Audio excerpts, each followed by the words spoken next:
முருகனே முருகா, உனக்காக நாங்க ஒரு மாநாட்டையே நடத்துறோம். இந்த மாநாட்டை நல்லபடியா முடிச்சு எங்க கூடயே நின்னு அருள் கொடு அப்பனே, அருள்படை வீடு கொண்ட வேலனே. டேய், யாரா நீங்களாம்? எதுக்குடா இப்ப திடீர்னு என்கிட்ட வரீங்க? என்ன முருகா இப்படி சொல்லிட்ட? உனக்காக நாங்க வேல் யாத்திரையா பண்ணோம், மயில் காவடி எடுத்தோம். 3 மாசத்துக்கு முன்னாடி கூட ஒரு போராட்டம் பண்ணமே முருகா, மறந்துட்டியா முருகா? நிறுத்துடா சங்கி. அத மட்டும் இல்லடா, நான் எதையுமே மறக்கல. பீகார்லயும் உத்தரப்பிரதேசம்லயும் ராமரை வச்சு கலவரம் பண்ணி மக்களை ஏமாத்துனீங்க. அதுவும் உத்தரப்பிரதேசம் எம்பி எலெக்ஷன்ல தோத்து உடனே ராமரைய கழட்டி விட்டு ஜெயா சுட்டீங்க.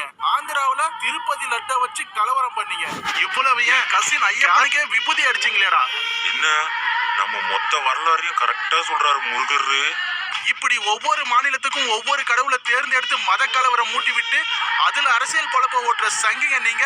உங்களுக்கு தமிழ்நாட்டுல நான் தான் கிடைச்சனா? இதெல்லாம் எப்படி முருகா உனக்கு தெரியும்? டேய், நான் கடவுள்டா, எனக்கு எல்லாமே தெரியும். ஆனா ஒண்ணு மட்டும் சொல்றேன் கேட்டுக்கோ. வட மாநிலம் மாதிரி என் தமிழ் மக்கள் கிட்ட மத அரசியலும் பண்ண முடியாது, இந்து முஸ்லிம்னு கலவரமும் பண்ண முடியாது. உங்க தாமரை அதுல கூட மலராது.